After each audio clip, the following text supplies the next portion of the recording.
नमस्कार दोस्तों, आपका स्टडी लाइट यूट्यूब चैनल में एक बार फिर से स्वागत है। दोस्तों, हम कर रहे हैं आईएएस प्रीलिम्स 2023 की प्रिपरेशन और जिसमें हम पढ़ रहे हैं भारत की अर्थव्यवस्था। हम भारत की अर्थव्यवस्था को ख़त्म करने की तरफ अग्रसर हैं। हमारा आज के टॉपिक के बाद में एक और टॉपिक बचेगा, इसके बाद में हमारी भारत की अर्थव्यवस्था कंप्लीट हो जाएगी। तो दोस्तों, आप आराम से भारत की अर्थव्यवस्था को ख़त्म करके अपने 7 से 8 क्वेश्चंस को सिक्योर कर सकते हैं। तो चलिए शुरू करते हैं। और आज का हमारा जो टॉपिक है वो है राजकोषीय नीति, यानी कि फिस्कल पॉलिसी। बात करते हैं कि राजकोषीय नीति क्या होती है। देखो दोस्तों, एक ऐसी नीति जिसके द्वारा कोई भी सरकार अपनी प्राप्तियों, यानी कि जो भी धन उसे प्राप्त हुआ है उसको, और जो व्यय है उसको मैनेज करती है। उसमें ये देखती है कि हमने कितनी प्राप्तियां की हैं और कितना हमारा खर्चा हुआ है इस पॉलिसी के तहत। अब इस पॉलिसी में क्या किया जाता है, राजकोषीय नीति को बजट के माध्यम से अभिव्यक्त किया जाता है। यानी बजट के द्वारा ये देखा जाता है कि हमारे को कितनी प्राप्तियां हुई हैं और कितना हमने खर्चा किया। बजट शब्द का प्रयोग संविधान में नहीं है। ये सबसे इम्पोर्टेंट क्वेश्चन है। आपको याद रखना है कि कहीं पे भी भारत के संविधान में बजट शब्द का प्रयोग नहीं किया गया। ये केवल एक व्यवहारिक रूप से प्रयोग किया जाता है बजट का।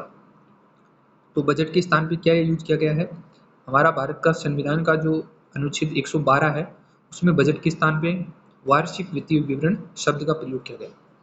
यह आपसे पूछा जा सकता है कि अनुच्छेद 112 में किस शब्द का जिक्र है राजकोषीय नीति के लिए। तो उसमें ऑप्शन में मान लीजिए बजट, वार्षिक वित्तीय विवरण और कुछ 2 शब्द और दे दिए जाएं, तो आपको याद रखना है कि अनुच्छेद 112 में बजट के स्थान पे वार्षिक वित्तीय विवरण का प्रयोग किया गया। अगर बजट शब्द के अर्थ की बात करें तो इसका मतलब होता है चमड़े का थैला। आपने देखा होगा कि जब भी हमारे लोकसभा के अंदर बजट पेश किया जाता है तो एक चमड़े का थैला रहता है, उसमें सभी डॉक्यूमेंट्स रहते हैं, ठीक है। लेकिन अभी डिजिटल जो है बजट है वो शुरू हो गया है टैबलेट के माध्यम से। तो पहले बजट का मतलब ये होता था कि चमड़े का थैला। अब बात करें बजट की, तो लोकसभा में बजट भारत की वित्त मंत्री, जो कि वर्तमान में कौन है, निर्मला सीतारमण, उनके द्वारा प्रस्तुत या पेश किया जाता है बजट शब्द, सॉरी बजट को। वर्तमान में बजट फरवरी के पहले कार्य दिवस यानी कि 1 फरवरी को सुबह 11 बजे लोकसभा में प्रस्तुत किया जाता है वित्त मंत्री के द्वारा। 2017 से पहले बजट फरवरी के अंतिम कार्य दिवस को प्रस्तुत किया जाता था। यानी फरवरी का जो अंतिम दिन होता था उस दिन बजट प्रस्तुत किया जाता था। लेकिन 2017 के बाद इसको परिवर्तन कर दिया गया और बजट 1 फरवरी को प्रस्तुत होने लग गया। एक चीज़ जो इम्पोर्टेंट है, अभी लास्ट ईयर आरएएस प्रीलिम्स 2021 के अंदर ये क्वेश्चन पूछा गया था, जो रेल बजट है, रेल बजट को आम बजट में कब मिलाया गया। आपको याद रखना है कि वर्ष 2017-18 के अंदर विवेक देबरॉय समिति की सिफारिश पर रेल बजट को आम बजट में मिला दिया। इस क्वेश्चन में यही पूछा गया था कि रेल बजट को आम बजट में कब मिलाया गया था, तो 2017-18 में मिलाया गया था। आपको याद रखना है कि विवेक देबरॉय समिति यानी विवेक देबरॉय कमेटी के द्वारा ये सिफारिश की गई थी कि रेल बजट को और आम बजट को मिला देना चाहिए। और ये देखिए, एक चीज़ और है कि 1924 में एक कमेटी थी, एक वर्ग समिति, उनकी सिफारिश पर भारत में रेल बजट को आम बजट से अलग किया गया था। यानी 1924 से लेकर 2016-17 तक जो बजट था वो रेल बजट अलग से प्रस्तुत किया जाता था और बाकी बजट अलग से प्रस्तुत किया जाता था। लेकिन 2017-18 में इसको मिला दिया। यदि आपसे पूछा जाए कि भारत का पहला बजट कब प्रस्तुत किया गया था, तो 1860 में किया गया था जेम्स विल्सन के द्वारा। भारत का पहला बजट आज़ादी के पहले 1860 में जेम्स विल्सन के द्वारा प्रस्तुत किया गया था। यदि आपसे ये क्वेश्चन पूछ लिया जाए कि स्वतंत्र भारत का पहला बजट कब और किसने पारित किया था, तो 1947 में भारत का पहला स्वतंत्र भारत का पहला बजट 1947 में आर के षणमुखम चेट्टी के द्वारा प्रस्तुत किया गया था। तो ये बजट की कुछ इम्पोर्टेंट चीज़ें थी जो मैंने आपको बताई। अब बजट के बारे में और डिस्कस करते हैं। मैंने जैसे आपको बताया कि बजट को लोकसभा में प्रस्तुत किया जाता है। सर्वप्रथम बजट भाषण भारत के वित्त मंत्री, जो कि वर्तमान में निर्मला सीतारमण जी है, उनके द्वारा बजट भाषण दिया जाता है लोकसभा। बजट के दो भाग होते हैं। एक भाग होता है जिसके अंतर्गत अर्थव्यवस्था से जुड़ी सामान्य घोषणाएं की जाती हैं, और दूसरे भाग में कर यानी कि टैक्स से संबंधित परिवर्तनों की घोषणा की जाती है। दो भाग होते हैं। एक भाग वन के अंदर यानी पार्ट वन के अंदर अर्थव्यवस्था से जुड़ी जितनी भी सामान्य घोषणाएं हैं उनकी चर्चा की जाती है, और पार्ट टू के अंदर टैक्स से रिलेटेड जितनी भी घोषणाएं की जाती है उनकी चर्चा की जाती है। वित्त मंत्री यानी फाइनेंस मिनिस्टर के द्वारा 3 दस्तावेज रखे जाते हैं बजट के अंतर्गत। पहला है वार्षिक वित्तीय विवरण, दूसरा है वित्त विधेयक और तीसरा है विनियोग विधेयक। इनमें क्या क्या होता है? वार्षिक वित्तीय विवरण की बात करें तो सरकार की प्राप्तियों तथा व्यय से संबंधित जानकारी, यानी सरकार को कितनी प्राप्तियां हुई और सरकार ने कितना खर्चा किया, ये खर्चा करेंगे। बजट के अंतर्गत जो आगामी वर्ष होता है उसका अनुमान लगाया जाता है कि सरकार को इतनी प्राप्तियां हुई और सरकार आगामी वर्ष में इतना खर्च करेगी।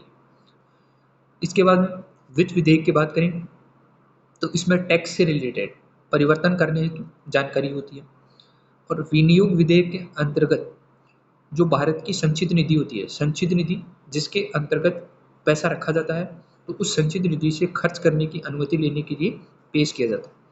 बिना विनियोग विधेयक के संचित निधि से पैसा नहीं निकाला जा सकता, तो विनियोग विधेयक के माध्यम से ही संचित निधि में से खर्चा किया जाता है।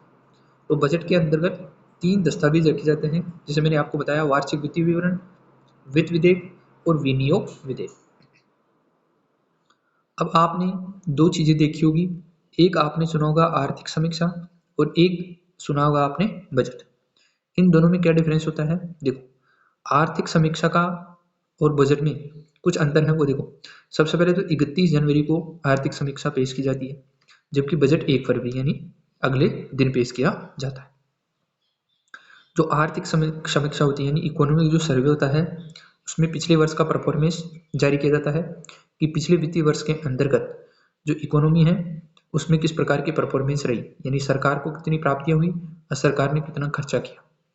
लेकिन जो बजट होता है उसमें आगामी वर्ष की संभावनाएं दर्शाई जाती है कि सरकार कितना खर्चा करेगी।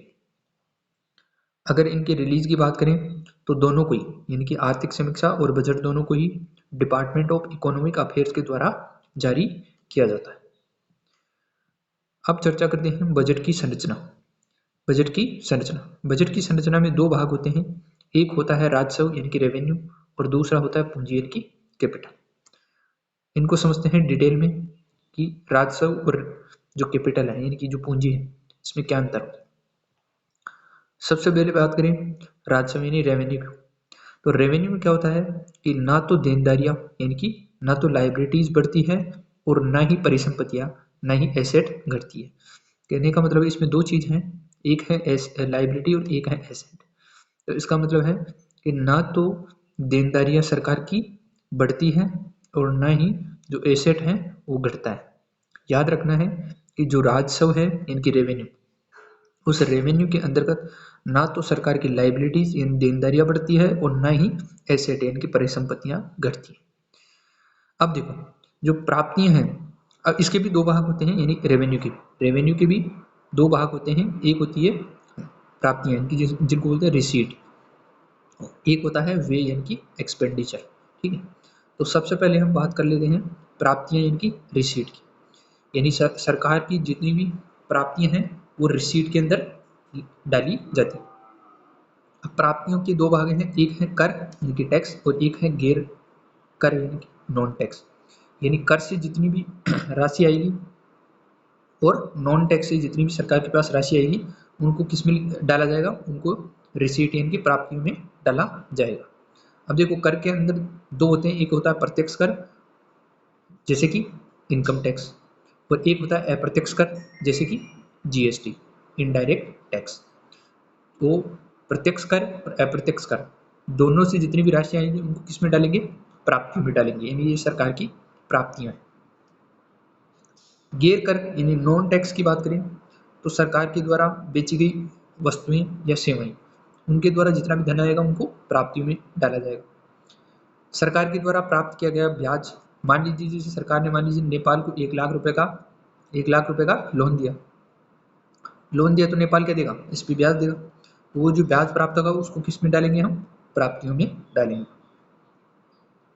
इसके अलावा प्राप्त किया गया कोई लाभ या लाभांश, जैसे कि मैंने अभी बताया आपको कि सरकार को मान लीजिए किसी भी प्रकार का जो टैक्स लोन दिया है उस पर जो भी ब्याज प्राप्त होता है वो, या फिर कोई अन्य कोई लाभ भी अगर मिलता है तो उन सबको हम कहाँ डालेंगे, प्राप्तियों में डालेंगे। इसके अलावा प्राप्त किया गया कोई अनुदान, कोई अन्य अनुदान भी हो सकता है जो कि भारत सरकार को मिल सकता है, तो उनको भी हम प्राप्तियों में डालेंगे। तो ये थी हमारी प्राप्तियां कि प्राप्तियों में हमने किस किस चीज़ को डाला। अब हमारा आता है वे यानी एक्सपेंडिचर, यानी सरकार के द्वारा जो भी खर्चा किया जाएगा उसको हम वे यानी एक्सपेंडिचर के अंदर डालेंगे। जैसे कि सबसे पहले तो चुकाया गया ब्याज, मान लीजिए अमेरिका ने हमने 1 करोड़ रुपए का लोन लिया, 1 करोड़ रुपए का लोन लिया। अब इस लोन पर हमारे को ब्याज भी चुकाना पड़ेगा, वो जो ब्याज चुकाएंगे वो हमारा क्या होगा, खर्चा होगा यानी एक्सपेंडिचर होगा। तो उस चुकाए गए ब्याज को हम कहाँ डालेंगे, वे के अंदर डालेंगे। इसके अलावा दी गई सब्सिडी, जो हम भी जितने भी सब्सिडी देते हैं, जैसे मान लीजिए पीडीएसपी दी या किसानों को किसी प्रकार की सब्सिडी दी, तो उनको हम एक्सपेंडिचर पे डालेंगे। क्योंकि ये हम जब सब्सिडी देती है सरकार तो ऐसा थोड़ी ना बोलती है कि हम सब्सिडी आपसे वापस लेंगे, तो इनको कहाँ डालेंगे, हम वे के अंदर डालेंगे, यानी ये सरकार का क्या है, खर्चा है। फिर है संचालन का खर्चा। संचालन का खर्चे का मतलब है जितने भी सरकारी डिपार्टमेंट्स होते हैं उन सबको चलाने का जितना खर्चा आता है वो खर्चा कहाँ डालेंगे, एक्सपेंडिचर के अंदर डालेंगे। सरकारी कर्मचारियों को दिया गया वेतन और पेंशन, इन सबको भी हम व्यय के अंदर डालेंगे। दिया गया अनुदान यानी कोई मान लीजिए जैसे यूटीज हैं, हमारी यूनियन टेरिटरीज हैं, संघ शासित प्रदेश, उनको हमने मान लीजिए जैसे कोई यूटी है उसको हॉस्पिटल बनाने के लिए हमने क्या दिया, ग्रांट दिया, अनुदान दिया, तो वो भी इसमें डालेंगे, वो भी सरकार का खर्चा हो गया, तो उसको भी हम कहाँ डालेंगे, व्यय के अंदर। फिर रक्षा पर किया गया खर्च यानी डिफेंस में हमने मान लीजिए कोई प्लेन खरीदा या कोई मिसाइल खरीदी, तो वो कहाँ डालेंगे, एक्सपेंडिचर में डालेंगे। तो ये था हमारा राजस्व, जिसके दो पार्ट थे, एक थी प्राप्तियां और एक था व्यय। प्राप्तियों में मैंने बताया क्या क्या चीजें आएगी और व्यय में मैंने बताया क्या क्या चीजें आएगी। और याद रखना है कि जो सरकार की जो प्राप्तियां हैं उन प्राप्तियों में ना तो देनदारी में न ही जो एसेट होते हैं उनमें कोई परिवर्तन होता है। दूसरा आता है पूंजी, इनकी कैपिटल। जैसे मैंने बताया था राजस्व के अंतर्गत एक एसेट बताया था और एक लाइबिलिटी बताया था। अब देखो पूंजी के अंदर क्या होता है, देनदारियां, इनकी लाइबिलिटी तो बढ़ जाती है लेकिन जो एसेट है वो कम हो जाता है पूंजी के अंदर। जबकि जो राजस्व था यानी कि जो रेवेन्यू था उसमें इन दोनों पे कोई इफेक्ट नहीं था, लेकिन पूंजी के अंदर लाइबिलिटी तो बढ़ जाएगी, यानी कि सरकार की देनदारियां तो बढ़ जाएगी, यानी सरकार को ज़्यादा पैसा देना है और उनकी एसेट कम हो जाएगी। जिस प्रकार हमने वहाँ देखा था उसके दो भाग थे, उसी प्रकार इसमें भी दो भाग है, एक है प्राप्तियां और एक है व्यय। प्राप्तियां यानी कि रिसीट की बात करें तो देखो इसके भी दो भाग हैं, एक है ऋण यानी कि डेट और एक है गैर ऋण यानी कि नॉन डेट। अगर ऋण की बात करें तो आंतरिक ऋण, मान लीजिए सरकार ने कोई सरकार किसी राज्य सरकार से ऋण लिया तो उसको बोलते हैं आंतरिक ऋण। और बाहरी ऋण मान लो बाहरी किसी से, मान लीजिए IMF है या वर्ल्ड बैंक है, अगर उनसे लोन लेता है तो उसको बोलते हैं बाहरी ऋण। तो अब देखो सरकार ने मान लीजिए किसी राज्य सरकार से ऋण लिया, अगर राज्य सरकार से ऋण देती है तो इनको क्या करना पड़ेगा, ब्याज चुकाना पड़ेगा, ब्याज चुकाना पड़ेगा ना, और वापस फिर ये लोन भी देना पड़ेगा। तो इसमें क्या हुआ, सरकार की क्या है, लाइबिलिटीज़ क्या हुई, बढ़ गई ना, क्योंकि सरकार ने मान लीजिए 1 लाख रुपए दिया, ये सिर्फ एग्जाम्पल के लिए 1 लाख रुपए बढ़ा, और ब्याज सहित मान लीजिए इन्होंने 1,20,000 रुपये, 1,20,000 रुपये दिए, तो जो लाइबिलिटी है इनकी जो देनदारियां हैं वो क्या हो गई, बढ़ गई सरकार की। इसी प्रकार जो बाहरी ऋण है उस पर भी क्या है, लोन चुकाना पड़ेगा, तो इसमें भी क्या है, जो देनदारियां हैं वो बढ़ जाएगी। अब गैर ऋण की बात करें यानी नॉन डेट की, तो विनिवेश डिसइन्वेस्ट। देखो इसमें क्या होता है कि मान लीजिए सरकार की कोई कंपनी है, जैसे कि ये है LIC, तो सरकार क्या करेगी, इसका डिसइन्वेस्टमेंट। डिसइन्वेस्टमेंट का मतलब है इसका कुछ पार्ट, मान लीजिए जैसे इसका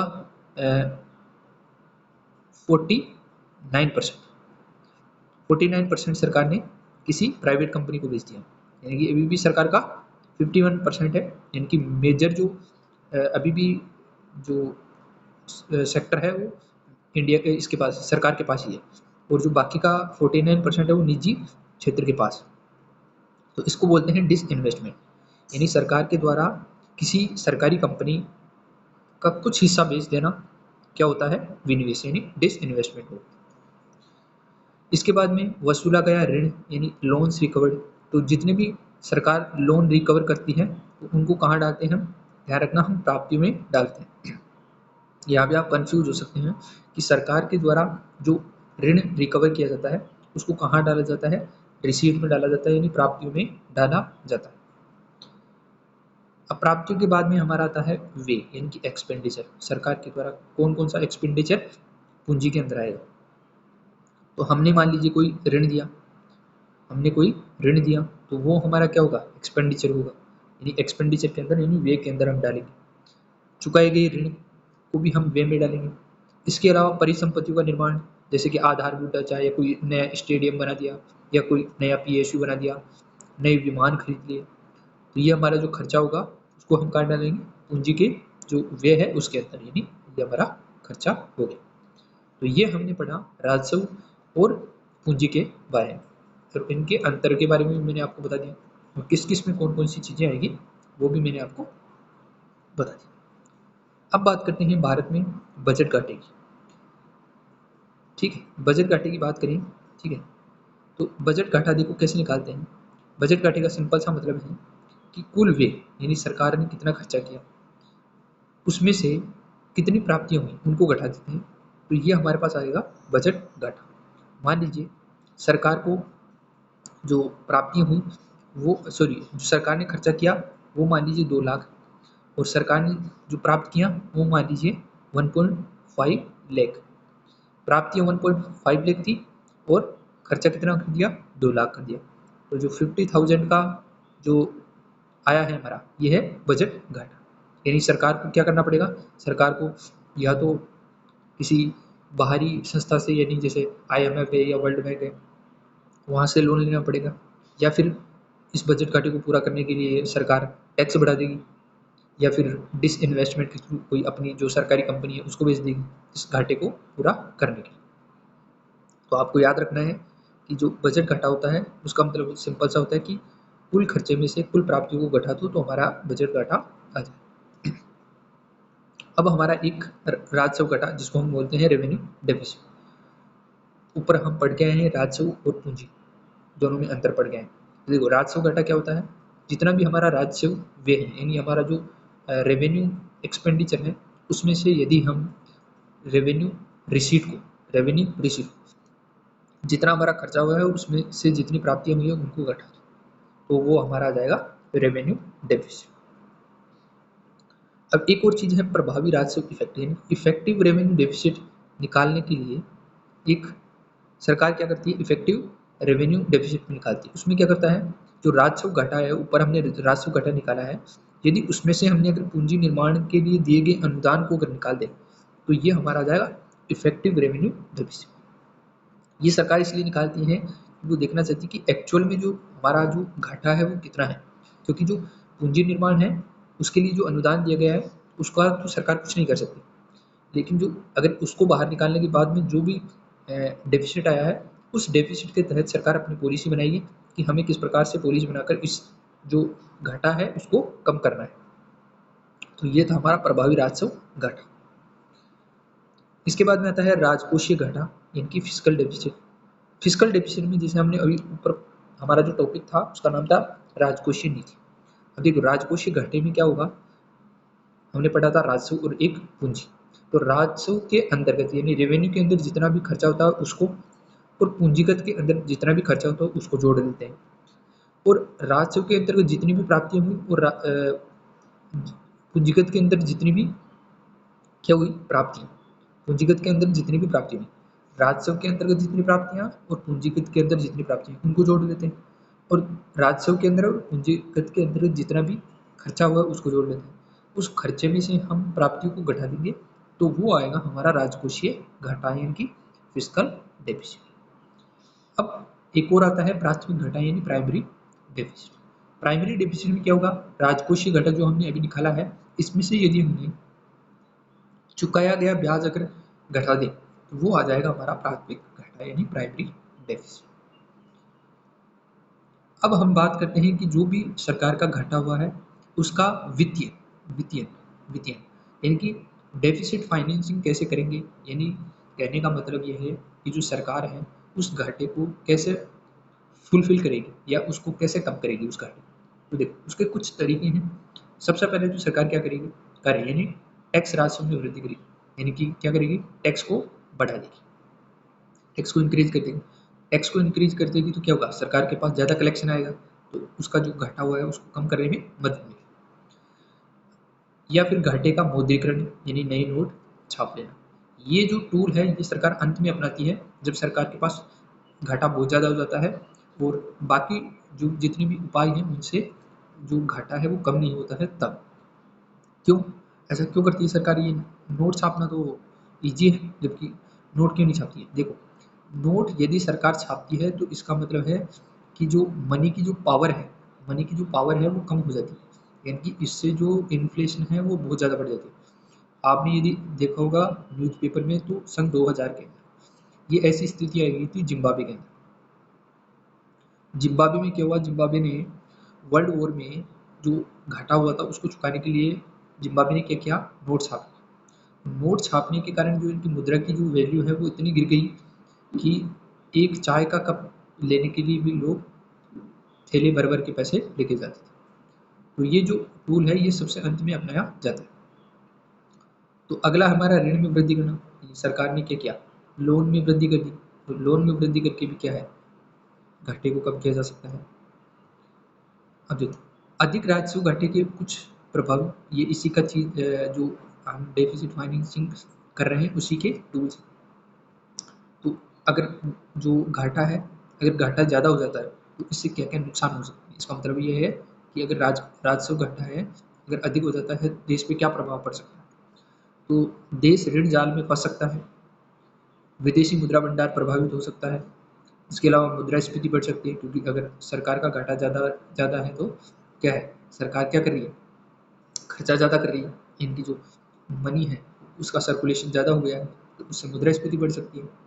विदेशी निवेश प्रभावित हो सकता है क्योंकि यदि सरकार पे लोन है तो आगे जाके समस्या आ सकती है, तो जो फॉरेन इन्वेस्टमेंट है वो भी प्रभावित हो सकता है।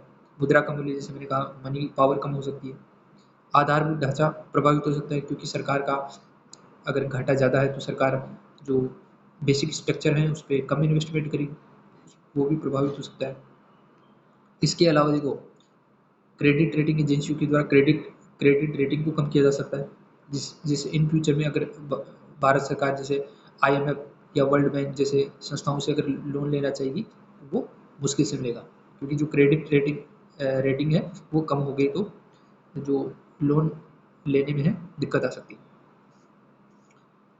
इसके बाद में हम देखते हैं राजकोषीय घाटे को नियंत्रित करने के कुछ उपाय, यानी कि कुछ बेसिक उपाय क्या क्या किए जाते हैं।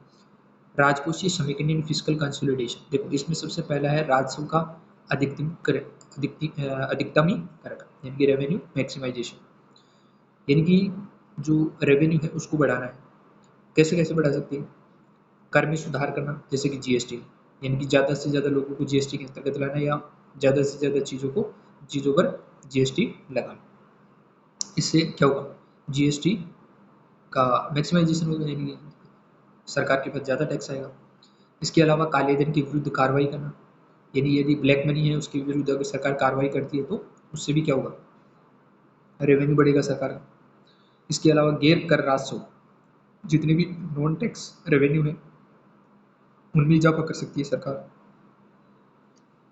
इसके अलावा विनिवेश को बढ़ाना यानी डिसइन्वेस्टमेंट, यानी सरकार के द्वारा जो भी जितनी भी सरकारी कंपनियां हैं जिनका परफॉर्मेंस सही नहीं है, लाइक जैसे LIC है या एयर इंडिया है, एयर इंडिया को तो भी सेल कर दिया सरकार ने। तो जितनी भी सरकारी कंपनियां हैं उन सबको क्या करना, डिसइन्वेस्टमेंट करना, जिससे कि सरकार अपना जो घाटा है उसको कम कर सकती है। इसके अलावा राष्ट्रीय मुद्रीकरण पाइपलाइन, तो ये पहला था हमारा राजस्व का अधिकतमीकरण, रेवेन्यू मैक्सिमाइजेशन करना। अगला हमारा जो तरीका है वो है व्यय का युक्तिकरण करना, यानी एक्सपेंडिचर को क्या करना, रैशनलाइजेशन करना। इनकी जो खर्चा हम कर रहे हैं उसको एक मैनेजमेंट के थ्रू और जहाँ पे करना चाहिए वहीं पे करें, फालतू का खर्चा ना करें, तो हम घाटे को कम कर सकते हैं। तो बेहतर ऋण प्रबंधन करना जिससे कि कम ब्याज दर पर ऋण की व्यवस्था हो सके। इसके अलावा सब्सिडी का बेहतर लक्ष्यकरण, यानी सब्सिडी जिसको जरूरत है उसी को सब्सिडी दी जाए, बिना मतलब की सब्सिडी ना दी जाए, तो उससे घाटा कम किया जाए। प्रत्यक्ष लाभ का हस्तांतरण, इनकी डीबीटी के माध्यम से लोगों को पैसे देना, जिससे कि जो बिचौलिए हैं, बिचौलिया का काम खत्म हो जाए, जिससे कि जो भ्रष्टाचार है वो कम हो सके। सरकारी कर्मचारियों के वेतन तथा पेंशन को युक्तिसंगत करना। इसके अलावा सार्वजनिक निजी साझेदारी, इनकी प्राइवेट पब्लिक प्राइवेट पार्टनरशिप के थ्रू भी क्या किया जा सकता है, जो भी जितनी भी मान लीजिए जैसे कोई हाईवे है तो हाईवे को सरकार खुद ना कॉन्ट्रैक्ट लेके किसी प्राइवेट कंपनी को दे दे, जिससे कि जो घाटा है वो कम हो सके और जो परफॉर्मेंस है वो भी बढ़ सके। अब घाटे को कम करने के लिए 2003 में सरकार ने एक एक्ट बनाया था, FRBM एक्ट, जिसको बोलते हैं fiscal responsibility and budget management act. इनकी जो हमारा राजकोषीय नीति है उसको और जो बजट है उसका मैनेजमेंट किया जा सके, उसके लिए एक्ट लाया गया था, जिसको शॉर्ट में बोलते हैं FRBM एक्ट 2003। इस एक्ट के द्वारा क्या किया जाता है, राजकोषीय प्रबंधन को दक्ष, प्रभावी तथा पारदर्शी बनाना इस एक्ट का लक्ष्य था। राजकोषीय अनुशासन स्थापित करना। इसके अलावा सरकार के राजस्व व्यय तथा ऋण को बेहतर प्रबंधन करना, राजकोषीय नीति तथा मौद्रिक नीति में बेहतर समन्वय स्थापित करना और अर्थव्यवस्था में स्थिरता लाना, ये इस FRBM एक्ट के लक्ष्य थे। अब इसके अलावा